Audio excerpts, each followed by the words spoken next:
साथियों, आज के ब्लॉग की शुरुआत एक विडंबना और दुर्भाग्य और दुख और एक चिंतन के साथ कर रहे हैं।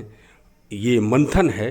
वास्तव में इस विकराल और भयंकर समस्या के ऊपर मंथन हमारे समाज को, हमारी सरकारों को, हमारी न्यायपालिका और उच्च उत्तरदायी संस्थाओं को जरूर करना चाहिए, प्रतिक्षण करना चाहिए, प्रति समय करना चाहिए। ये समस्या एक मूल में स्थापित होती जा रही है और बड़ी विकराल समस्या है। मैं जब तक ब्लॉग बना रहा हूँ तब तक एक बड़ी भीषण विभत्स घटना का समाचार आ गया कि एक नवयुवती लड़की ने पानी की टंकी के ऊपर चढ़कर रायपुर छत्तीसगढ़ में छलांग लगाकर आत्महत्या करने का कुत्सित प्रयास किया। वास्तव में हमारे देश के लिए, हमारे समाज के लिए और समाज के लोगों के लिए ये एक कलंक है और ये एक भयंकर एक मंथन है और इस पर चिंता करना बहुत ही आवश्यक है। आज का ब्लॉग इसी पर है। मैं उस फोटोग्राफ को भी दिखाने का प्रयास कर रहा हूं जो रायपुर में आज घटना घटी। ब्लॉग बना रहा हूं मैं और उसी के साथ ये सूचना भी समाचार में विशेष रूप से राष्ट्रीय समाचारों के द्वारा बताई जा रही है। यद्यपि बच्ची को बचाने का प्रयास किया गया है, अस्पताल में एडमिट है, जीवन और मृत्यु से लड़ रही है, ये तो एक समाचार बन गया। लेकिन कई ऐसे मामले होंगे जिनके समाचार ही नहीं बनते और ये एक मानसिक और एक विकराल आपराधिक ये गठजोड़ हो रहा है। और वास्तव में हमारे बच्चे, नवयुवक, किसान, बिजनेसमैन, एडवोकेट, डॉक्टर, बड़े बड़े चिंतक भी इस समस्या से ग्रसित हैं और ये निराशा, कुंठा और डिप्रेशन का मामला घर घर व्याप्त हो रहा है। इसको दूर करने के लिए मैंने जो अपने पुलिस के अनुभव थे उनको मैंने समागम किया है। यद्यपि माननीय सर्वोच्च न्यायालय के चीफ जस्टिस महोदय DY चंद्रचूड़ साहब ने इस पर विशेष चिंता जाहिर की है। आइए आज इसको पर चर्चा को सुनते हैं और इसके समाधान में सभी लोग प्रयास करते हैं। जितने भी हमारे उच्च नागरिक हैं, विद्वान हैं और जो हमारी सरकारें हैं, उन सबको बहुत शालीनता से, विनम्रता से और बहुत ही उत्तरदायित्वपूर्ण से इस समस्या के समाधान का प्रयास करना चाहिए। हमारे चैनल की तरफ से व्यथित और पीड़ित व्यक्ति को ये नेक सलाह है कि वो जीवन के संघर्ष में अपने पथ को बदल कर देखें, अपने लक्ष्य को बदल के देखें और संघर्ष करें तथा परिस्थितियों को विवेक से सामना करें। क्योंकि आध्यात्मिक रूप से शरीर का समाप्त तो आप कर सकते हैं, वो भी एक आपराधिक रूप से कर सकते हैं, लेकिन आत्मा तो अजर अमर है और आत्मा को शांति आपके इस कृत्य से कदापि प्राप्त नहीं हुई तथा ऐसा शास्त्र भी कहते हैं। तथा आप अपने पीछे वो चिंतन, वो दर्द, वो दुख, वो परेशानियां जिनके कारण आप ऐसा कर रहे हैं, उनके लिए आप छोड़ के ही जाएंगे। उनका कोई समाधान वो आप ही के द्वारा हो सकता था और आप ही के द्वारा एक आशा की किरण थी। तो आशा की किरण को कभी समाप्त जीवन में न होने दीजिए। एक एक प्राणी आपने देखा होगा कि दुर्गम पहाड़ों पे जाके अपने जीवन यापन का प्रयास करते हैं, दिन दिन भर, कई कई दिन भूखे रहते हैं, लेकिन वो कभी संघर्ष से हारते तो नहीं। आदमी के सामने समस्याएं तो एक से एक विकराल आती हैं, एक से एक जटिल आती हैं, लेकिन कहीं ना कहीं कोई भी समस्या दुनिया में आज तक ऐसी हुई जिसका समाधान न निकला हो। हर समस्या का समाधान, बिगड़ समाधान के आज तक दुनिया में कोई भी कार्य, कोई भी समस्या शेष नहीं रह जाती। हर चीज़ की समस्या का समाधान है। तो चलिए आप ब्लॉग को अवश्य सुनिए सभी लोग और इसमें एक विशेष चिंतन करके और इस पर, इस गंभीर समस्या पर कोई ना कोई प्रयास, सार्थक प्रयास अवश्य ही होना चाहिए। साथियों नमस्कार। साथियों, आज के ब्लॉग को बहुत ही ध्यान से सुनिए और भारत की सबसे गंभीर समस्या, भारत क्या विश्व स्तर की ये गंभीर समस्या है और ये मूल से जुड़ी हुई है। इसको समझना बहुत आवश्यक है। देखिए, आज भारत की सर्वोच्च संस्था माननीय सर्वोच्च न्यायालय के मुख्य न्यायाधीश महोदय श्री चंद्रचूड़ साहब ने भी इस पर बड़ी गंभीरता से इसका गहन चिंतन किया है और देश की सरकार और देशवासियों से उन्होंने एक विशेष तरह से अपील की है, विशेषकर शिक्षण संस्थाओं से, जो बड़ी शिक्षण संस्थाएं हैं, और उनसे आज उन्होंने अपील भी की है बड़े निवेदन और विनम्रता के साथ। और वास्तव में होना भी चाहिए। लगभग करीब 5-6 साल से जब से विकास की गति भारत में बढ़ी है, तब से उसी के साथ आत्महत्या नए बच्चों के द्वारा ये घृणित और ये एक आपराधिक कार्य और निराशा और कुंठा से व्याप्त होकर ये कदम भी उठाए जा रहे हैं, जिसके लिए हर समाज को सोचने के लिए विवश होना ही पड़ेगा कि क्या हमारी सामाजिक व्यवस्था में, हमारी पारिवारिक व्यवस्था में, हमारे रहन सहन में, हमारी सोच में शिक्षण संस्थाओं की विशेष जो क्रियाकलाप हैं उनमें क्या ऐसी विसंगतियां हैं जिनके कारण आज पढ़ने वाले बच्चे, जीनियस बच्चे इस तरह का बीभत्स कदम उठा रहे हैं। देखिए, अभी तक भारत के परिदृश्य में किसानों की जो आर्थिक स्थिति के कारण किसानों के द्वारा इस तरह के निराशामयी कदम उठाए जाते थे, उस पर भी कोई अभी तक विशेष कार्य नहीं हुआ है और वो भी अभी तक यथावत जारी ही है। कहीं महाराष्ट्र में, कहीं अन्य प्रांतों में इस तरह के किसान भाई लोग निराशा में और आर्थिक परेशानियों से जूझ के सामूहिक परिवार के साथ इस तरह का बीभत्स कदम उठा ही रहे हैं। तो इसका सबका विश्लेषण तो एक ही तरह से है कि जो किसान के सामने समस्या, वही एक तरह से जो बच्चे पढ़ने वाले हैं उनके सामने भी मानसिक स्तर और मानसिकता वही है। निराशा, कुंठा, आत्मग्लानि और विवादों से, समस्याओं से जूझने की शक्ति का अभाव। सबसे बड़ी बात कि वो आज संघर्ष नहीं कर पा रहे हैं, उनको जीतना नहीं सीख पाए वो, कि एक समस्या से कैसे जीता जाए। उसी समस्याओं से वो विचलित हो जाते हैं और विचलित हो जाने के बाद इतना बड़ा कदम उठा लेते हैं। अब विजेता और जीतना कहाँ से सीखेगा आदमी, किस परिवार से सीखेगा और पहले कैसे सीखता था? क्योंकि पहले इस तरह के यदा कदा कहीं कदाप मामले मिल जाते थे। मैंने तो पुलिस में काफ़ी अच्छा समय निकाला है, मैंने अनुभव किया है। मैंने कई बच्चों के पोस्टमार्टम और पंचायतनामा भरे हैं। मैंने उनके पारिवारिक लोगों से भी बातचीत की है। कई किसानों से भी इस तरह का वास्ता मुझे सर्विस के दौरान देखने को मिला, दुर्भाग्य से। और एक अच्छा खासा मैंने इस पे अनुभव किया और मैंने समय समय पे इस पे एक विश्लेषण करने का भी प्रयास किया। आज बड़ी हिम्मत करके मैं इस ब्लॉग को तैयार कर रहा हूँ, क्योंकि अब जब भारत की सर्वोच्च न्यायालय, भारत के मुख्य न्यायाधीश महोदय इससे चिंतित हैं, तो अब इससे बड़ा और कौन संस्था या कौन बड़ा अधिकारी या कौन बड़ी संस्था ऐसे हो सकती है। ये तो एकदम सुपर वो हो गया ना। अब तो इस पे वास्तव में हर समाज को, जन जन को सोचना ही चाहिए। आज जो मुख्य समाचार में ये समाचार निकला है समाचार पत्र में, मैं उसकी कटिंग भी संलग्न कर रहा हूँ इस ब्लॉग के साथ। उसमें माननीय जस्टिस DY चंद्रचूड़ साहब ने कहा है कि ये आत्महत्या की घटनाएं आम हो रही हैं। ये संख्याएं में सिर्फ आंकड़े नहीं हैं, व कभी कभी सदियों में के संघर्ष की कहानियां हैं। मेरा मानना है कि अगर हम इस मुद्दे को हल करना चाहते हैं तो पहला कदम है समस्या को पहचानना और स्वीकार करना। मैं वकीलों की मानसिक सेहत पर जोर देता हूं और उतना ही महत्वपूर्ण छात्रों का मानसिक स्वास्थ्य भी है। वास्तव में सही कहा है माननीय जस्टिस महोदय ने।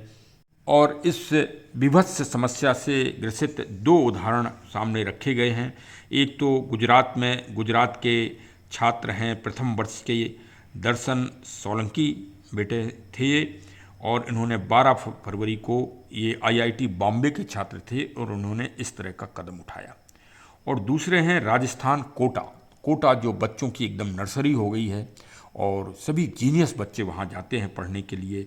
वहाँ पर उत्तर प्रदेश के निवासी, बदायूं के निवासी अभिषेक यादव, 17 वर्ष उम्र थी इनकी, और इन्होंने भी बीते शुक्रवार को ये बीभत्स कदम उठा लिया। पेपर में एक और इसमें जो इसके कारणों में जो विशेष ध्यान दिया गया है, उसमें एक कारण और रखा गया है कि जाति आधारित भेदभाव।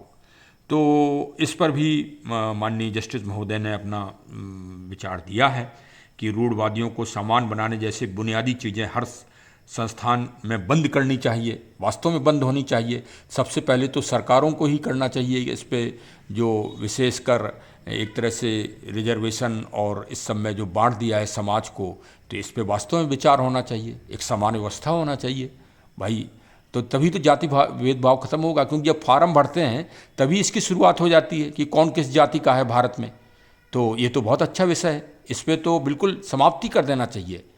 ना कोई सवर्ण रहे ना कोई असवर्ण रहे, सब एक उसके रहें, और ये सारे रिजर्वेशन और इस पर समाप्त करना पड़ेगा। और नहीं तो भाई जब इतनी बड़े हमारे जस्टिस साहब कह रहे हैं तो ये वास्तव में एक मूल समस्या समाज में आ रही है, और विशेषकर शिक्षण संस्थाओं में, तो भाई ये तो समाप्त हो जाना चाहिए। हॉस्टल वगैरह में, छात्रावास वगैरह में, ये तो एक बहुत अच्छी सोच है, इसका तो वास्तव में एक आदर और स्वागत होना चाहिए। क्योंकि सवर्णों के बच्चों में भी बहुत डिप्रेशन आ रहा है कि वो 30% और 40% वाले बच्चों को नौकरी मिल रही है। भाई देखिए, निष्पक्ष बात करिए और बोलना पड़ेगा किसी न किसी को। गीता यही सिखाती है कि किसी न किसी को निर्णय लेना ही पड़ेगा। तो इस समाज की व्यवस्थाओं को, छात्रों में इस असंतोष को दूर करने के लिए सवर्ण भी असंतुष्ट हैं, और जो हमारे बैकवर्ड भाई साहब हैं वो भी असंतुष्ट हैं, और जो हमारे कर्मयोगी हैं SC ST वाले छात्र वो भी इस बात से पीड़ित हैं। तो भाई इस पीड़ित को सरकार समाप्ति कर देना पूरी तरह से, क्यों समाज में व्याप्त कर रहे हैं। अब या तो आर्थिक दृष्टिकोण से आरक्षण दिया जाए देश में, कब भाई कौन निर्णय करेगा इसमें? भाई निर्णय तो लेना पड़ेगा ना, और नहीं तो समाज में इसी तरह से असंतुष्ट होगा और नए बच्चे इसके काल कल्वित बनेंगे। इसको उन बच्चे निर्णय नहीं ले सकते, बच्चे तो निर्णय तो उत्तरदायी संस्थाएं, उत्तरदायी सरकार ही लेंगी ना साहब। तो वास्तव में ये तो एक खुशी की बात है, इसको तो हम सारे समाज को हर्षोल्लास के साथ स्वीकार करना चाहिए। अब जैसे चर्चा चली और जिसमें जाति ऐसा महत्वपूर्ण तत्व जोड़ा ही गया, तो ये बच्चों में ही नहीं है इसमें निराशा और कुंठा। जो सर्विस कर रहे हैं, एक साथ एक पद पे भर्ती हुए हैं, उसमें एक आदमी आरक्षण का फ़ायदा उठाकर प्रमोशन कर लेता है और दूसरा व्यक्ति प्रमोशन नहीं कर पाता, उसको सवर्ण का एक निराशा और कुंठा चालू हो जाती है कि भाई हम सवर्ण हैं, इस कारण हमको, तो समाज में एक वैमनस्यता फैल रही है ना। और जो इस तरह के गार्जियन हैं, जब वो अपने घर में जाते हैं तो घर में फिर बच्चों के ऊपर भी वही मानसिकता आती है, वही निराशा और कुंठा होती है, क्योंकि वो अपने पिता से, माता से सुनते रहते हैं कि हमारे साथ सरकारें जो है पक्षपात कर रही हैं। तो भाई बहुत अच्छा प्रश्न ये उठा। इसमें वास्तव में पूरे देश में एक बैठ के एक विशेष जांच आयोग बने, और जांच आयोग बन के, और ये एक कलंक है विशेषकर नवयुवक और किसान और जो यूथ भी, कई इस तरह के एक्टर्स और जो है बिजनेसमैन भी, इन्होंने भी इस बीच में सुसाइड किया है। तो इन कारणों को देखना सरकार की जिम्मेदारी है, लोक कल्याणकारी व्यवस्था सरकार का दायित्व है, और फिर माननीय सुप्रीम कोर्ट का दायित्व तो है ही। हम सब नागरिक तो सुप्रीम कोर्ट महोदय के उसमें हैं ही, और क्या। ये आदमी सोचता है, लेकिन असली रखवाला और रक्षक तो न्यायपालिका ही है हमारी। और आज ये पढ़कर हमको तो बहुत अच्छा लगा कि कम से कम हमारे माननीय सर्वोच्च न्यायालय के चीफ जस्टिस महोदय साहब ने इस पे संज्ञान लिया। अवश्य ही इसमें कोई नई अच्छी नीति बनेगी, योजना बनेगी, जिससे बच्चों का जन कल्याण होगा और समाज में एक अच्छी व्यवस्था और देश में एक विकासात्मक सोच, सृजनात्मक, सकारात्मक, पॉजिटिविटी से भरी हुई एक नीति जरूर ही बनना चाहिए। बहुत बहुत धन्यवाद। लेकिन जो ये 2 प्रकरण आए और मैंने जो पुलिस में अनुभव किया, उसमें जाति ऐसा अंश हमें कहीं मिला नहीं भेदभाव वाला। कि किसी ने इस कारण से आत्महत्या की हो। इसको देखिए, उन विषयों को निकालना पड़ेगा कि वास्तव में उस सही चीज़ को, पॉइंट को पहचानना पड़ेगा कि ऐसा क्यों हो रहा है। देखिए, उसका सबसे बड़ा पारिवारिक ढांचा है। आज जब हम बचपन में थे तो हम कबड्डी खेलते थे, गिल्ली डंडा खेलते थे, सामूहिक खेल थे ये। आज कहीं आपको सामूहिक खेल दिखाई दे रहे हैं? एक जो क्रिकेट है उससे तो और लोगों में असंतोष हो रहा है, बच्चों में असंतोष हो रहा है, क्योंकि उसमें हर जगह जहाँ सिलेक्शन होता है टीम का, वहाँ जो पावरफुल बच्चे होते हैं उन्हीं का सिलेक्शन होता है अच्छी टीम में। कभी भी इस पर निर्णय कर लीजिए। जो गिल्ली डंडा तो सभी बच्चे खेल लेते थे, गरीब से गरीब बच्चा, और सभी लोग बड़े से बड़े बच्चे खेलते थे। गोली, कांच वाली गोली, ये सब खेल बंद हो गए हैं, सामूहिकता बंद हो गई है। इस पर लौटना पड़ेगा। नहीं लौटना पड़ेगा तो उस तरह की आपको मनोरंजन बच्चों में देना पड़ेगा।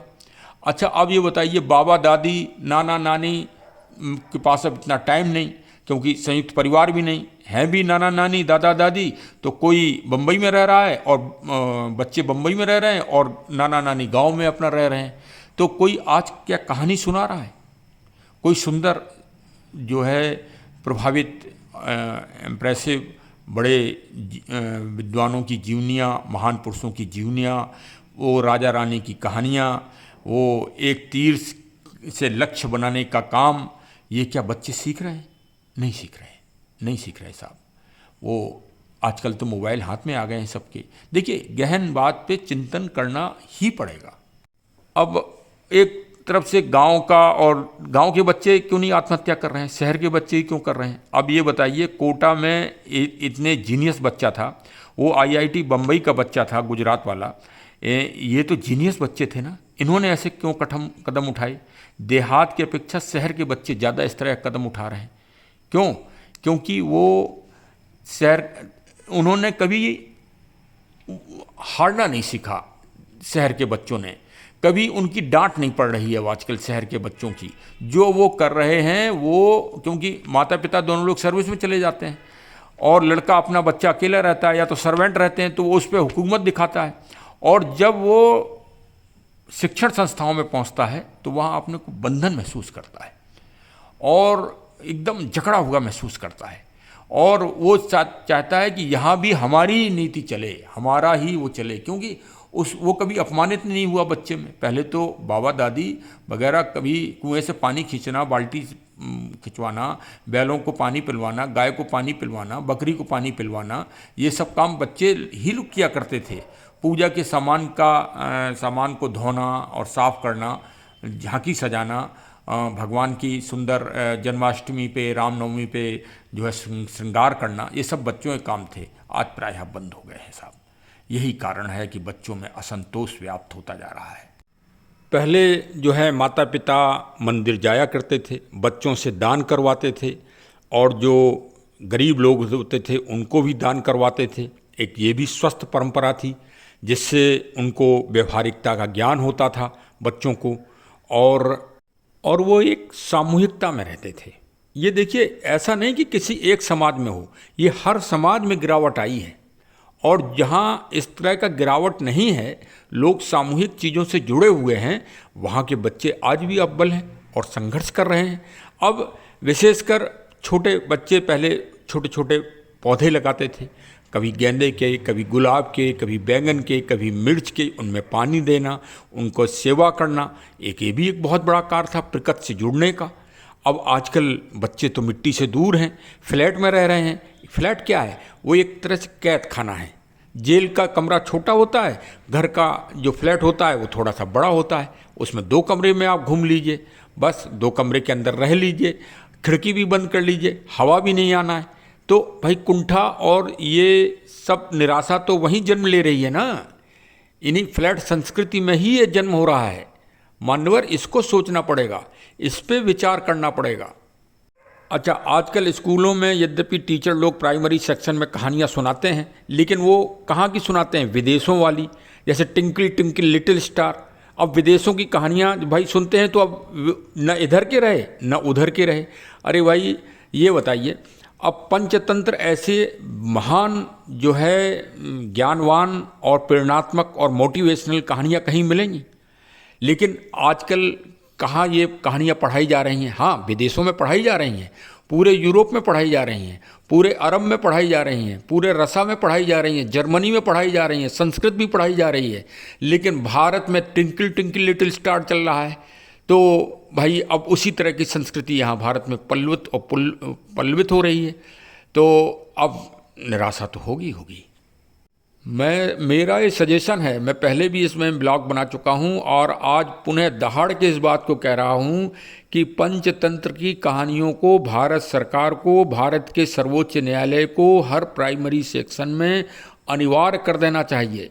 जो आप बच्चों को लैपटॉप, मोबाइल फ़ोन और अन्य तरह के जो वो दे रहे हैं, सहयोग कर रहे हैं, उनको छात्रवृत्तियाँ व स्कॉलरशिप दे रहे हैं आप लाखों रुपए की, वो दीजिए या ना दीजिए उसका निर्णय आप लोगों का है। लेकिन हमारा सजेशन ये है कि पंचतंत्र की किताबें बाकायदे सरकार की तरफ से प्रिंटेड होकर, जैसे बच्चे का एडमिशन हो उसी स्तर के अनुसार, जैसे चित्रों के साथ उसके साथ बच्चों को दीजिए। देखिए, दुनिया में पहली किताब भारत की दर्शन की और बच्चों के शिक्षण की ऐसी है जिसको 6वीं शताब्दी में अनुवाद किया गया।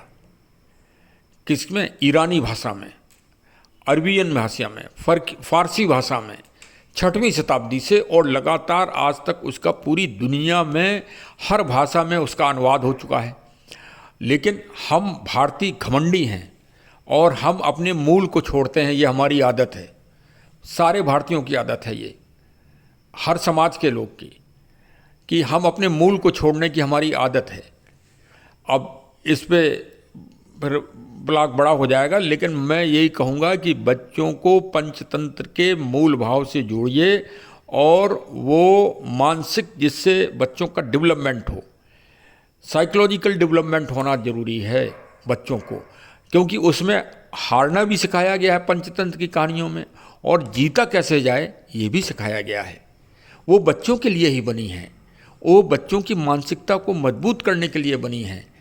और विशेषकर भाई हरे भरे पेड़ पौधों से उनको जोड़ा जाए, प्रकृति पर्यावरण की एनवायरनमेंट वाली चीज़ों से उनको जोड़ा जाए, जिसमें सुंदर फूल जब देखें, सुंदर फूल से रचना, बड़ी रचना पूरी दुनिया में कोई नहीं है। पूरी दुनिया में सृजनात्मक और पॉजिटिविटी जितने अच्छे पेड़ पौधों से मिलती है, इतनी दुनिया में किसी चीज़ से नहीं मिलती। जैसे ये बिल्डिंग बन रही है, चाहे जितनी सुंदर बन जाए, भौतिक चीज़ है, आज नहीं तो कल गिरेगी, कल नहीं तो परसों गिरेगी। और एक पौधा है, बड़ा होगा तो वो प्राणवायु ऑक्सीजन भी देगा और जो है एक लोगों को खुशी और आनंद भी देगा। जब तक प्रकृति से बच्चे, जन जन बच्चे नहीं जुड़ेंगे, जन जन किसान नहीं जुड़ेंगे, तब तक सुख और समृद्धि नहीं आएगी। निराशा और कुंठा ही इस देश में व्याप्त रहेगा। ये सब उत्तरदायी संस्थाओं को, उत्तरदायी सरकारों को बच्चों के परवरिश के लिए और बच्चों के वेलफेयर के लिए सोचना ही चाहिए और एक बहुत अच्छी नीति बनाना ही चाहिए। The child is the father of man, W Wordsworth की जो ये उक्ति है, ये सर्वथा सत्य है। बच्चे ही भविष्य हैं, बच्चे ही इस देश के कर्णधार हैं, इस दुनिया के कर्णधार हैं। उनको, उनके वेलफेयर के लिए हम सरकारों को सोचना ही चाहिए। हम सब परिवार के सदस्यों को भी सोचना चाहिए। एक एक माता पिता जब सोचेंगे बच्चों के वेलफेयर के बारे में, तो फिर वो बच्चे इस तरह का घृणित कर्तव्य नहीं उठा पाएंगे। रोज़ बाहर बच्चे गए हैं, रोज़ मोबाइल फ़ोन पे बात करिए, उनकी कुशलता लीजिए, उनको सही संदेश दीजिए, उनका प्रेरणात्मक और मोटिवेशनल, जो अगर उनके कोई वो है, उत्साहवर्धन करिए। उनको कोई परेशानी है, उस समस्या को दूर करिए और जन जन में एक जागृति फैलाइए। और जैसे होली ऐसा त्यौहार है, बसंत पंचमी है, दीपावली ऐसे त्यौहार हैं, अन्य समाज के जो त्यौहार हैं, उन त्यौहारों को भी खुशी और आनंद से मनाया जाना चाहिए। वो एक सर्वांगीण विकास के लिए हमारे पूर्वजों ने सोच समझ के बनाए हैं। मौसम के अनुसार, जलवायु के अनुसार, समाज के अनुसार, रीति रिवाजों के अनुसार, भविष्य को देखते हुए बनाए गए हैं। जो बच्चे कथाओं में, धार्मिक चर्चाओं में, जो बच्चे किसी भी शास्त्र का अध्ययन करते हैं, आध्यात्मिक शास्त्र का, उन बच्चों में इस तरह की कुरीतियाँ, इस तरह के कदम कम उठाने के चांस रहते हैं।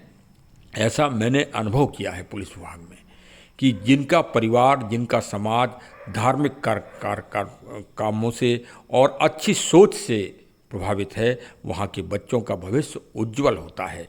तो भाई श्री रामचरितमानस पढ़ाएं, श्री गीता जी का अध्ययन कराएं, पंचतंत्र का अध्ययन कराएं, और या अन्य समाज के लोग हैं जहाँ भी अच्छे शास्त्र हैं, गुरुवाणी है, जैन साहित्य है, बौद्ध साहित्य है, इस्लाम जी का साहित्य है, क्रिश्चियन जी का जो अच्छा साहित्य है, उन सबको पढ़ाया जाए। और फिर सनातन धर्म में तो इस साहित्य की कोई कमी नहीं है। श्री सनातन तो एक से एक कहानियाँ बहुत सुंदर हैं, उनको जन जन में फैलाया जाना चाहिए, जिससे लोगों में मानसिक कुंठा, मानसिक निराशा का उत्सर्जन बचपन से ही ना हो, उनमें हारने की भी भावना आए, उनमें प्रबल शक्ति जीतने की भी हो, उनका व्यक्तित्व का पूर्ण विकास हो, तब ये समस्या का समाधान होगा। चलिए, जिसको जैसा सोच हुई हो, अनुभूति हुई हो, हमारे ब्लॉग को सुन के उस तरह की अपनी प्रतिक्रिया दीजिए। और मेरे पुलिस के अनुभव को काफ़ी कुछ शेयर किया है, क्या मैंने उन परिवारों के उन दारुण कष्टों को देखा है, अनुभव किया है। इस आधार पर मैंने ये एक ब्लॉग बनाया है, और जैसा जिसको लगा हो कमेंट के द्वारा हमें अवश्य अपनी प्रतिक्रिया दीजिए। बहुत बहुत धन्यवाद। हमारे चैनल से अवश्य जुड़ें और साथ में साम्यक घटनाओं पर इसी तरह की चर्चा परिचर्चा में भाग लें। बहुत बहुत धन्यवाद। जय हिंद, जय हिंद, जय हिंद।